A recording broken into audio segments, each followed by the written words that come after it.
नमस्कार, मैं हूं संजय शर्मा। आप देख रहे हैं 4 PM न्यूज नेटवर्क। क्या वास्तव में उत्तर प्रदेश के मुख्यमंत्री योगी आदित्यनाथ की जिंदगी में मुश्किलें शुरू हो गई हैं? क्या उत्तर प्रदेश में सत्ता परिवर्तन होने जा रहा है?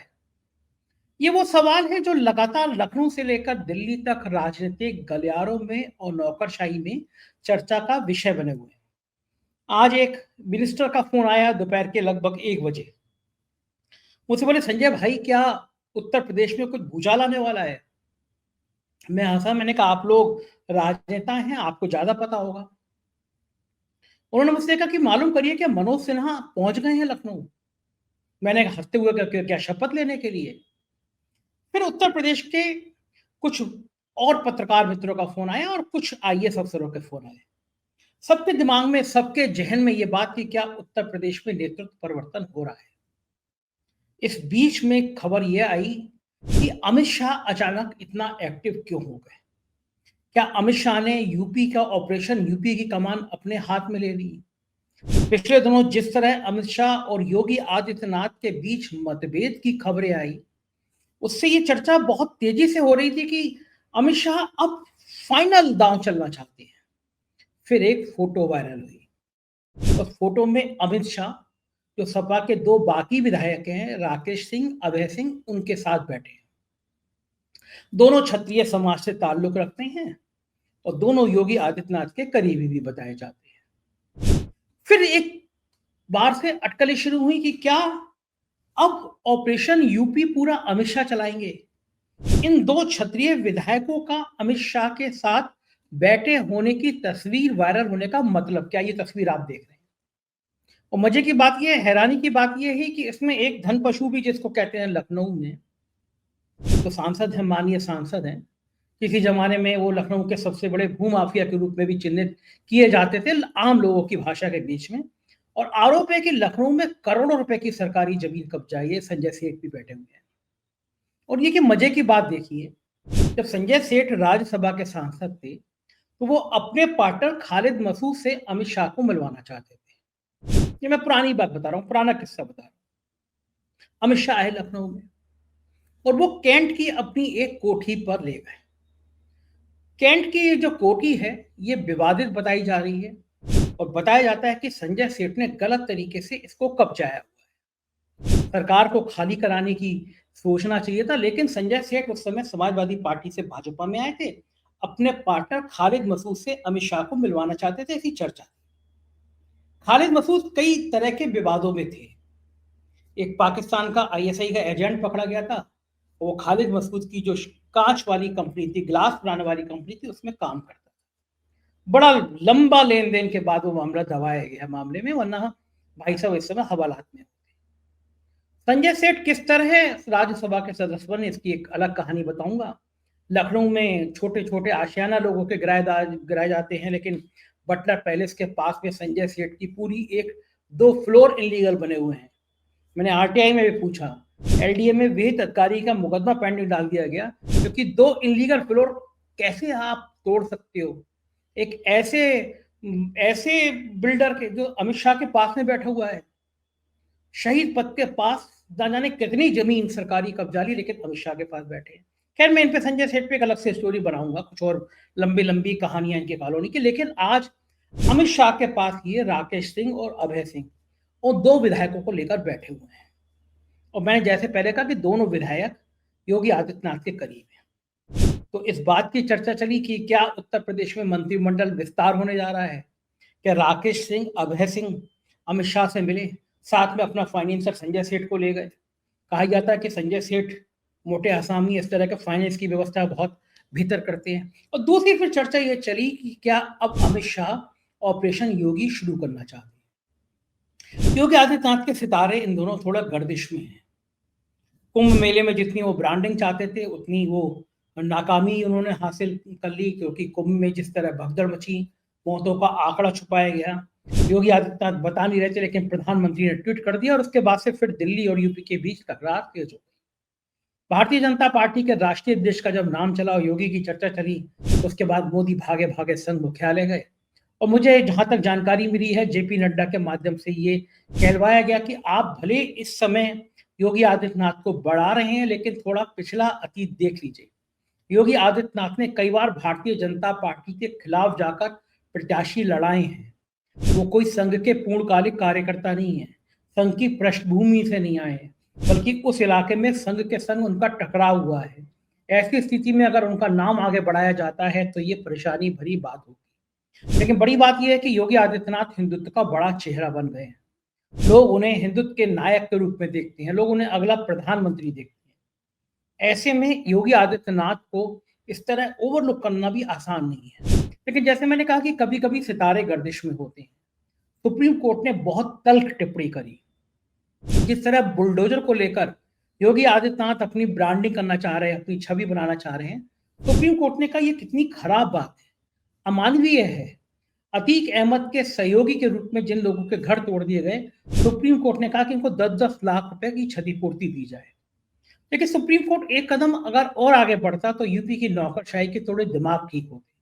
ये कहता कि ये जिन अफसरों ने ये घर तोड़े हैं, अथॉरिटी का जो अफसर है, जो इलाहाबाद विकास प्राधिकरण का वीसी है, उसको ये 10 लाख रुपए अपनी तनख्वाह से सैलरी से देने होंगे।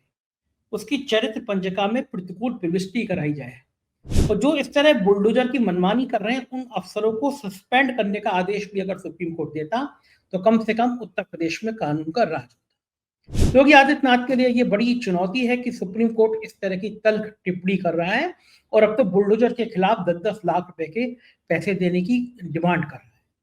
उधर अमित शाह के साथ ये दो विधायक मिलते हैं और उधर योगी आदित्यनाथ के धुर विरोधी विधायक नंद किशोर गुर्जर, जिन्होंने पूरी सरकार की नाक में दम कर रखा है, वो अचानक लखनऊ पहुंचते हैं और लखनऊ पहुंच के वो कुछ विधायकों के साथ मुलाकात शुरू करते हैं।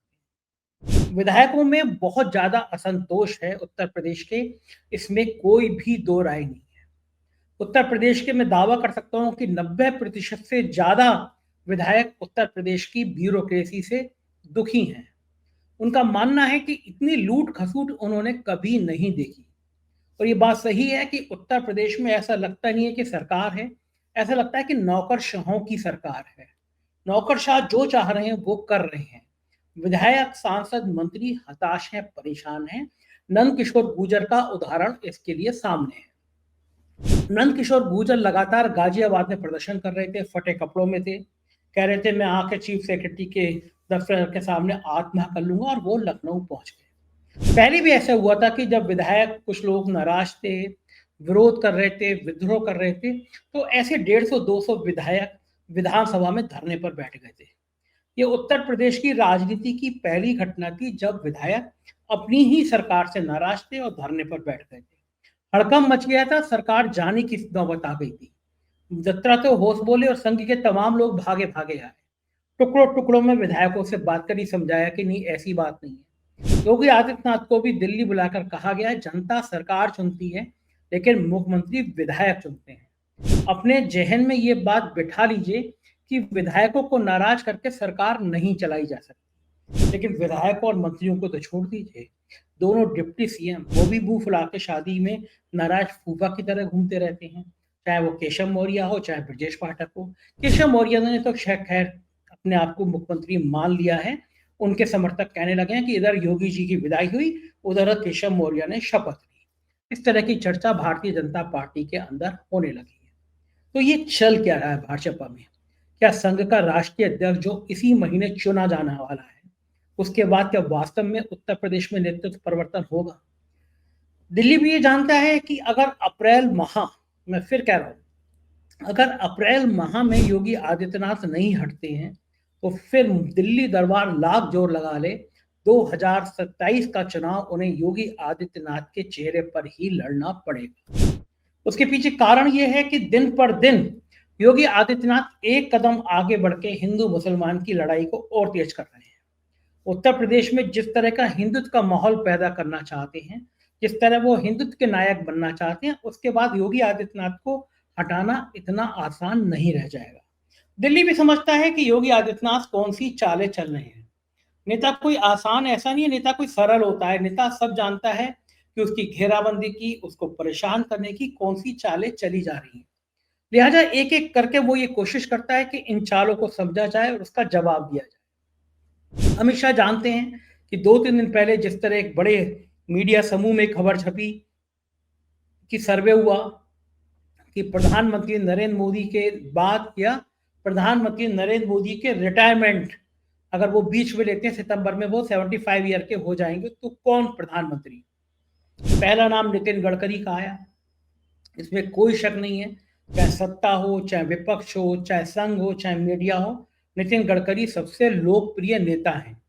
लोग उनको बहुत पसंद करते हैं और उनसे काफी पीछे थे योगी आदित्यनाथ दूसरे नंबर पर, और तीसरे नंबर पर थे देवेंद्र फडणवीस। अमित शाह का नाम नहीं था। अमित शाह जानते हैं कि राजनीति के इस दौर में जब सत्ता संघर्ष तेज हो गया है, जब यूपी और दिल्ली दरबार के बीच जंग छिड़ गई है, ऐसे में अगर योगी आदित्यनाथ को काबू में नहीं किया गया तो अमित शाह की राजनीति के दरवाजे बंद हो जाएंगे।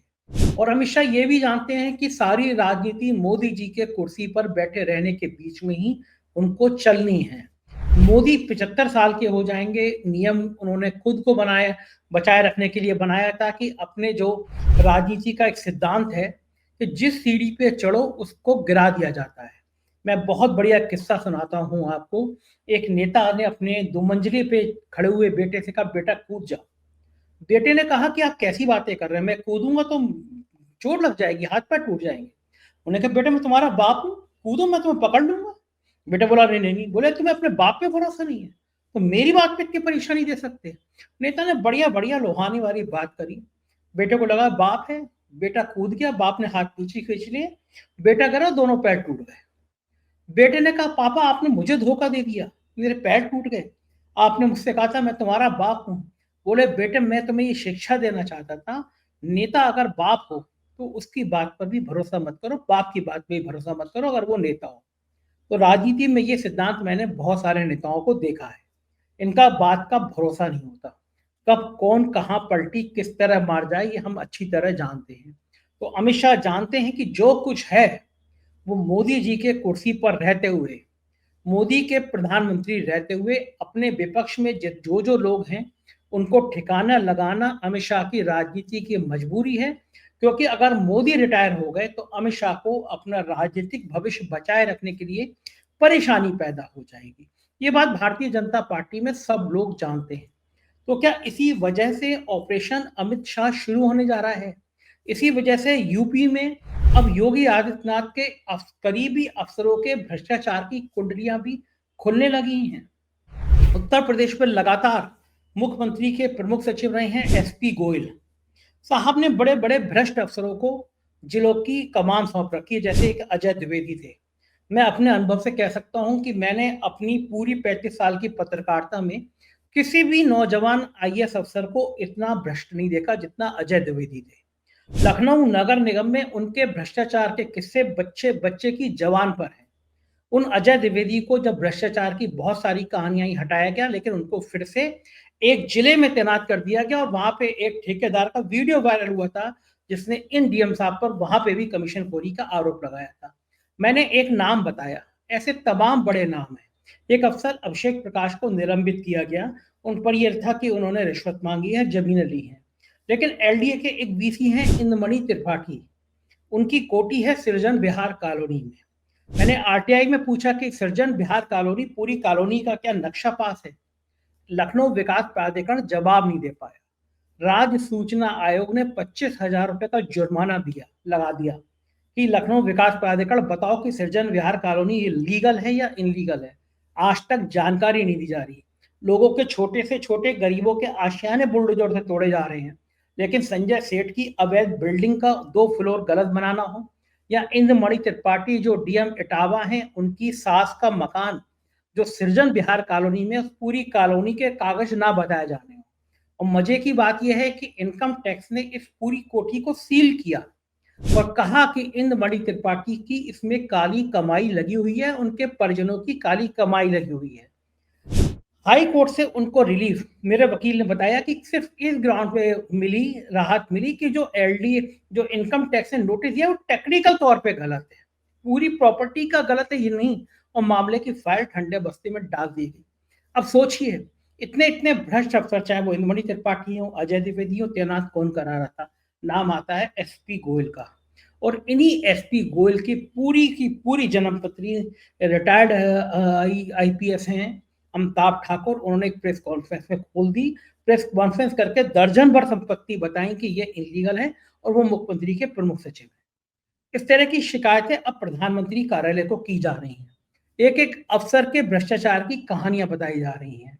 कुछ चर्चित अफसर पुलिस महकमे में हैं, उनके परिवार की जन्मपत्री भी प्रधानमंत्री कार्यालय को दी जा रही है। अमित शाह खासे एक्टिव हैं। अमित शाह देखना चाहते हैं कि ये यूपी के जो अफसर हैं, जो बड़े बड़े इनलीगल कामों में हैं, पिछले दिनों एक बिल्डर के इनकम टैक्स की रेट पड़ी, साहब असहाय हो गए, लेकिन उनके संबंध तो यूपी में नौकरशाही में पुलिस के महकमे में शीर्ष तक है। ना जाने कितने अफसरों ने बेनामी संपत्ति कमा रखी है उनमें। इसका मतलब यह है कि यूपी की पॉलिटिक्स में भ्रष्टाचार का दाना बहुत बुरी तरह से बढ़ चुका है। दिल्ली कह रही है कि आप ईमानदारी सरकार का दावा कर रहे हैं और ये सारे नौकरशाह दिन पर दिन बड़े होते जा रहे हैं, भ्रष्ट होते जा रहे हैं। तो अचानक जब योगी जी की कुर्सी कमजोर पड़ी तो उनके इर्द गिर्द रहने वाले इन अफसरों की शिकायतें भी प्रधानमंत्री कार्यालय में की जाने लगी। मतलब योगी की चारों तरफ से घेराबंदी की जा रही है और जाहिर है कि आने वाले कुछ दिनों में ये घेराबंदी और तेज की जाएगी। अब देखना यह है कि अमित शाह अपनी चालों में कामयाब होंगे या योगी आदित्यनाथ कड़ा जवाब दे देंगे कि उनको कोई हिला नहीं सकता। जो भी होगा राजनीति में हम आपको बताते रहेंगे, क्योंकि ये चैनल है जो डंके की चोट पर सच कहता है, सच के साथ खड़ा रहता है। इसलिए अपना प्यार बनाए रखिएगा, चैनल को सब्सक्राइब और ज्वाइन करिएगा। शुक्रिया, थैंक यू।